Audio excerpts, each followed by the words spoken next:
হাজার হাজার ছাত্র জনতার রক্তের বিনিময়ে যে নতুন একটা সম্ভাবনার সৃষ্টি হয়েছে, যে গণতন্ত্রকে প্রতিষ্ঠিত করবার এবং সত্যিকার অর্থেই ফ্যাসিবাদ মুক্ত একটি আধুনিক বাংলাদেশকে প্রতিষ্ঠা করবার, সেখানেও আমরা দেখছি যে একটা কালো ছায়া এসে দাঁড়াচ্ছে। অত্যন্ত সুপরিকল্পিতভাবে নির্বাচনকে পিছিয়ে দেওয়া, জনগণের যে অধিকার, সে অধিকার থেকে জনগণকে বঞ্চিত করাবার এবং ভোটের অধিকার থেকে বঞ্চিত করবার একটা পায়তারা শুরু হয়েছে। এবং আপনারা নিশ্চয়ই লক্ষ্য করেছেন যে বিভাজনের রাজনীতি আবার শুরু হয়েছে। এখানে গোত্রে গোত্রে যে বিভাজন সৃষ্টি করার চেষ্টা করা হচ্ছে, সরকারের বিভিন্ন ইনস্টিটিউশনগুলোকে পরস্পরের মুখে আপনার মুখোমুখি করার একটা ষড়যন্ত্র চক্রান্ত শুরু হয়েছে।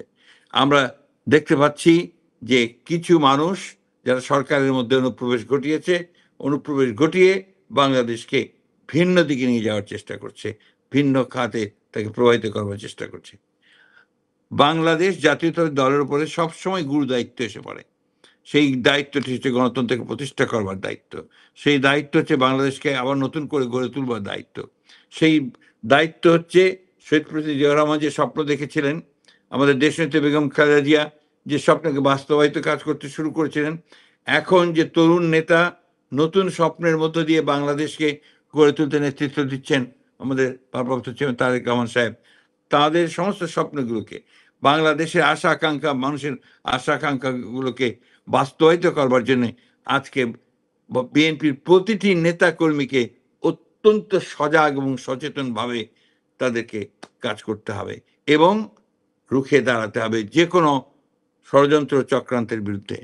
আমি তাই অনুরোধ করব আমাদের সকল নেতা কর্মীদেরকে, বাংলাদেশের জাতীয়তাবাদী দলের যারা আছেন, যেখানে আছেন, যে অত্যন্ত সচেতনভাবে আমরা যেন এই বিষয়গুলো মনে রাখি এবং একই সঙ্গে বাংলাদেশের স্বাধীনতা যেন কেউ কখনো কেড়ে নিতে না পারে, বাংলাদেশের সার্বভৌমত্ব যেন কেউ বিনষ্ট করতে না পারে, বাংলাদেশের গণতন্ত্রকে আর কেউ যেন কখনো ফ্যাসিবাদ স্বৈরাচার দিয়ে দাবিয়ে রাখতে না পারে, সেইভাবেই বাংলাদেশের প্রতিটি কর্মীকে, জাতীয়তাবাদী দলের প্রতিটি কর্মীকে আজকে সেই ভূমিকা পালন করতে হবে।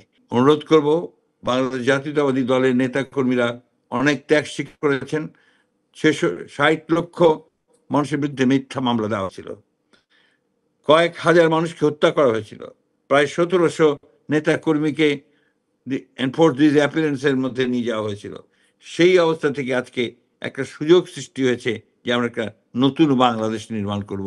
শহীদ প্রেসিডেন্ট জিয়াউর রহমানের যে স্বপ্ন, আমাদের দেশনেত্রী বেগম খালেদা জিয়ার যে স্বপ্ন, তারেক রহমানের যে স্বপ্ন, সেই স্বপ্নকে বাস্তবায়িত করবার জন্যে আমরা সামনের দিকে এগিয়ে যাব।